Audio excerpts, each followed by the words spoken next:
tantangan terhadap Indonesia saat ini, terutama untuk menjadikan negara Indonesia menjadi negara besar, itu banyak sekali dari Eropa.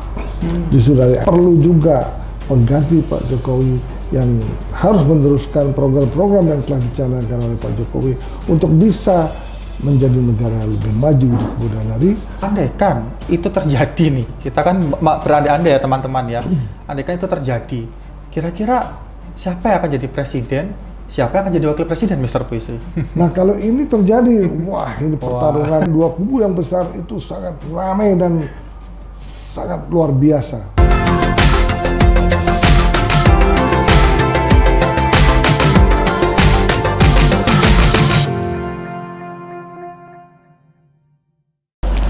Halo Sobat Mr. Puisi, kembali lagi bersama saya Rudi, tentunya tetap di channel kesayangan kita, channel Mr. Puisi. Nah, hari ini kita akan membahas lagi tentang politik nih Sobat Mr. Puisi. Jadi, pada kesempatan hari ini, kita akan bahas lagi tentang Bapak Prabowo.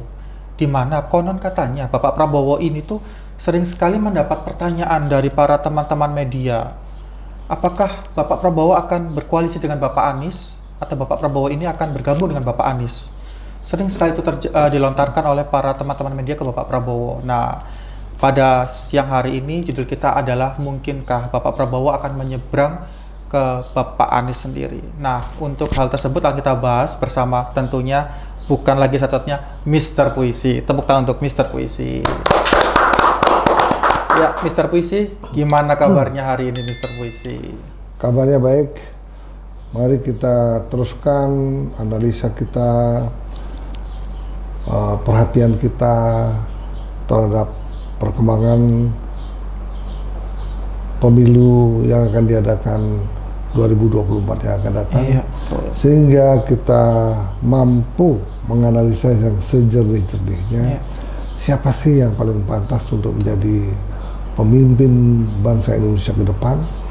Karena tantangan terhadap Indonesia saat ini, terutama untuk menjadikan negara Indonesia menjadi negara besar, itu banyak sekali dari Eropa.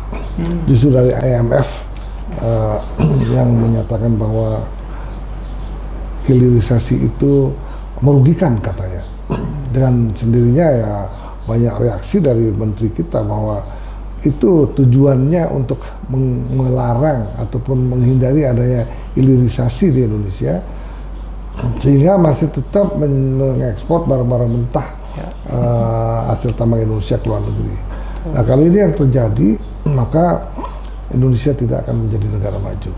Untuk itu diperlukan pemimpin negara untuk 2024 ini, negara yang kuat, kokoh, dan berani melawan semua hegemoni luar itu yang ingin menguasai barang tambang Indonesia. Ya, sehingga Indonesia tetap menjadi negara yang kecil, tetap menjadi ketergantungan terhadap orang asing.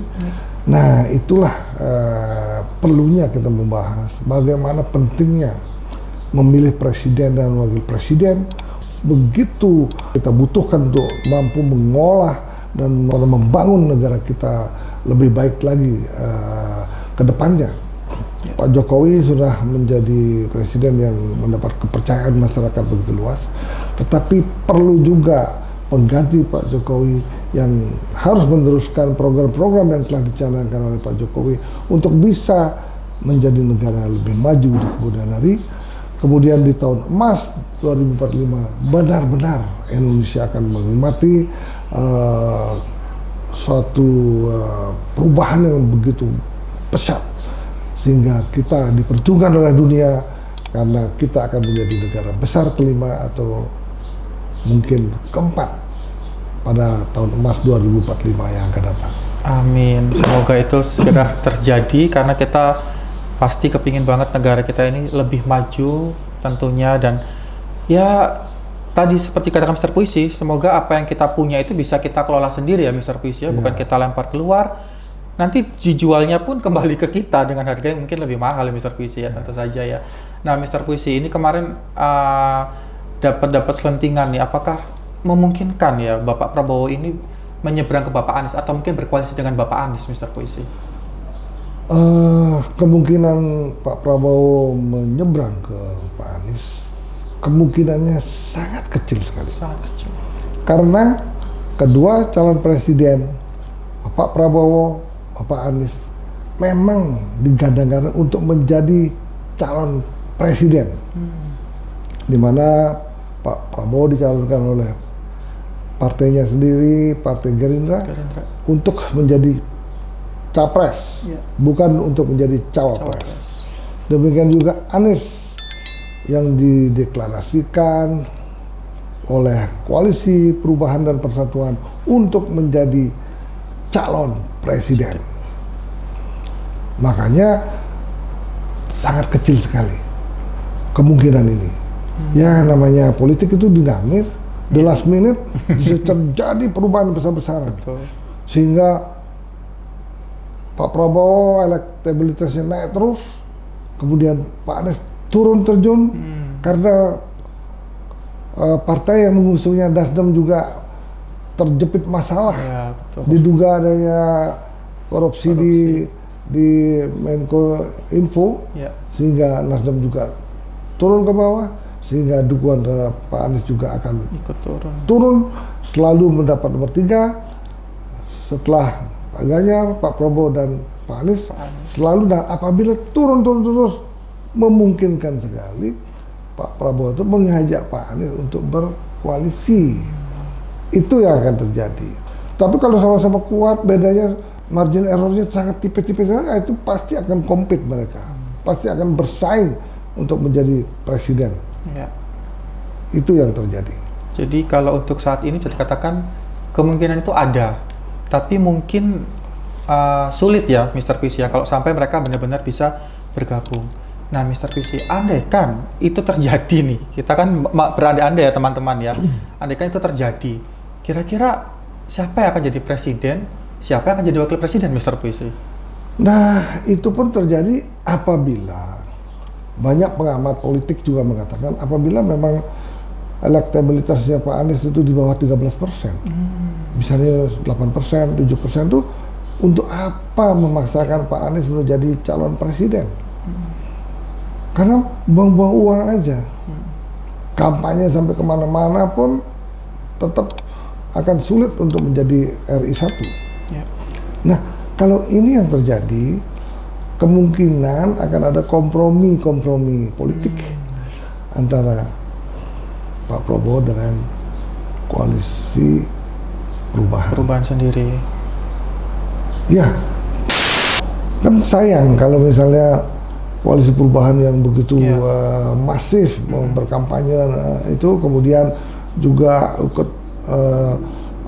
tidak ikut dalam pemilu yang berikutnya, itu kan mereka sayang. Makanya mereka kemungkinan akan juga bisa bergabung dengan Gerindra, di mana Pak Prabowo sebagai capresnya, Pak Anies akan menjadi cawapresnya. Kalau itu yang katakan dengan ketentuan bahwa Pak terpuruk sampai elektabilitas sangat rendah. Tetapi kan sayang, suaranya ini mau dibawa kemana? Ya kenapa digabungkan? Mungkin akan terjadi pertarungan politik seperti 2019. Jadi kelompok Pak Prabowo melawan kelompok daripada Pak Jokowi. Nah, itu kemungkinan terjadi. Dan mungkin juga apabila mungkin Pak Prabowo merasa tidak didukung lagi oleh Pak Jokowi, dan kemudian endorsementnya semua diberikan kepada Pak Ganjar misalnya, gitu, ya itu juga bisa menyebabkan kekecewaan juga untuk Pak Prabowo, sehingga mencari ataupun bergabung dengan oposisinya PDI. Nah, itu yang bisa terjadi. Jadi kalau misalkan nanti memang ya Bapak Anies sendiri elektabilitasnya turun mungkin sampai 8% Mr. Puisi ya mungkin ya, itu akan memungkinkan akan benar-benar terjadi nih kalau Pak Prabowo dan Bapak Anies akan berkoalisi ya, dan mungkin di saat itu Bapak Prabowo akan tetap menjadi calon presidennya dan Bapak Anies menjadi calon wakil presidennya Bapak Prabowo, begitu Mr. Puisi ya? Ya, itu akan menjadi pasangan cukup kuat. Betul. Karena yang Pak Prabowo katakan kan dengan Pak Ganjar kan hampir sama. hampir tipis sekali marginnya. Betul. Nah ditambah dengan Pak Anies Pak kan Anies. berarti kan akan menambah tinggi lagi Betul. apa namanya suara yang akan didapatkan oleh Pak Prabowo. Nah tentunya lawannya juga Nah ini tidak akan mau begitu saja mau mengatakan bahwa dia lebih hebat lawannya. Mungkin Pak Ganjar itu akan mencari peluang-peluang untuk memenangkan Pilpres 2024 dengan cara mengusung figur-figur yang sangat kuat di Jawa Barat ataupun Jawa di Sumatera. Oh iya. Banyak figur-figur itu. Salah satunya ya kita lihat kan dengan pantun Sekjen PDI Perjuangan itu kan sudah jelas ingin sekali akan meminang Ridwan Kamil. Yeah. Nah kalau ini terjadi, wah ini pertarungan dua kubu yang besar itu sangat ramai dan sangat luar biasa. Betul. Itu yang akan terjadi. Wah ini kalau sampai benar-benar terjadi, wah benar-benar ramai sekali Mr. Puisi. Jadi nanti apa yang tadi nanti Bapak Ganjar akan bersanding dengan Bapak Ridwan Kamil, sedangkan Bapak Prabowo akan bersanding dengan Bapak Anies. Dan ya kalau bisa dibilang benar dua-duanya bisa menjadi kubu yang sangat kuat Mr. Puisi ya. Ya. Kalau memang itu benar-benar terjadi, wah. Ya, tetapi kan masih ada dua partai politik yang belum jelas. Iya ini. Golkar merupakan partai kedua di negeri ini. Betul. Kemudian PAN yang asik mengusung-usung Pak Erick Thohir dijadikan wapresnya. Nah, ini juga menentukan kemenangan pemilihan presiden 2024. Kalau Golkar itu bergabung dengan PDI Perjuangan, Wah. maka PDI Perjuangan ini akan bisa mendandingi Gerindra itu yang mungkin akan bergabung dengan Koalisi Perubahan. PKS, dengan Nasdem, dengan Demokrat, berarti ada 4 partai di sini. Iya. Kemudian Partai besar. kemudian PDI Perjuangan ada P3, PDI Perjuangan, artinya partai-partai yang ada di parlemen ya. Betul. P3, PDI Perjuangan, nah kemudian Golkar sama PAN ini kemana? Iya betul. Nah kalau Golkar sama PAN akhirnya ke PDI Perjuangan, wah ini sangat luar biasa pertarungan politik untuk pemilihan presiden 2024 yang akan datang. Waduh, saya tidak bisa ngebayangin sih Mr. Puisi ya, pasti gimana ketatnya nanti persaingan antara dua calon presiden kita ini nanti ya ke depannya. Jadi kalau memang kita bahas-bahas emang politik ini sebenarnya tuh banyak sekali hal-hal yang tidak terduga, banyak sekali hal-hal yang bisa terjadi ya Mr. Puisi ya. Kadang bisa tiba-tiba nanti ini bergabung dengan, tiba-tiba nanti ada keluar Bapak Ganjar dengan Ridwan Kamil, atau mungkin tiba-tiba ini dapat selentingan bahwa Prabowo akan bergabung dengan Bapak Anies. Nah itu kita masih belum tahu ke depannya seperti apa ya Mr. Puisi ya. Bisa terjadi itu, semua bisa bergabung karena melihat bagaimana kepentingan politik masing-masing. Kemudian setiap partai politik pun menginginkan efek ekor jas sendiri, pasti.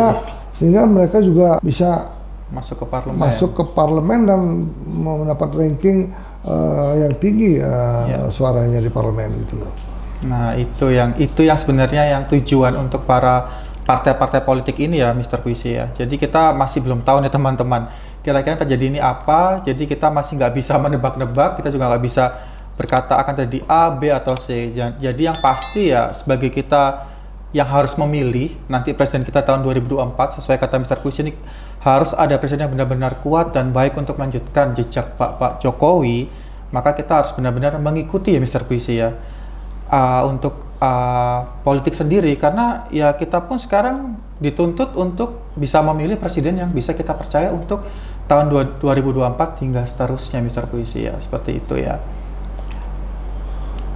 Untuk kalau misalkan ini benar-benar terjadi tahun 2024, bisa jadi ini akan jadi pertempuran pilpres yang paling besar Mr. Puisi ya. Ya, dan hikmahnya ada, seandainya misalnya Pak Prabowo tuh gabung dengan Pak Anies, hikmahnya ada.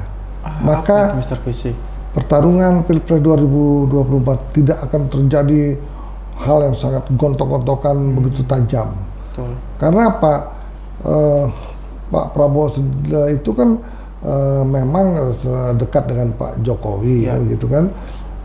Walaupun Pak Anies diusung oleh Pak Prabowo menjadi cawapres, ya kan Pak Anies sudah di bawah Pak Prabowo, Ya. jadi bisa dikendalikan semua para pendukungnya. Ya. Itu pemilihan 2020 akan sangat kondusif gitu. Waduh, ya baik teman-teman.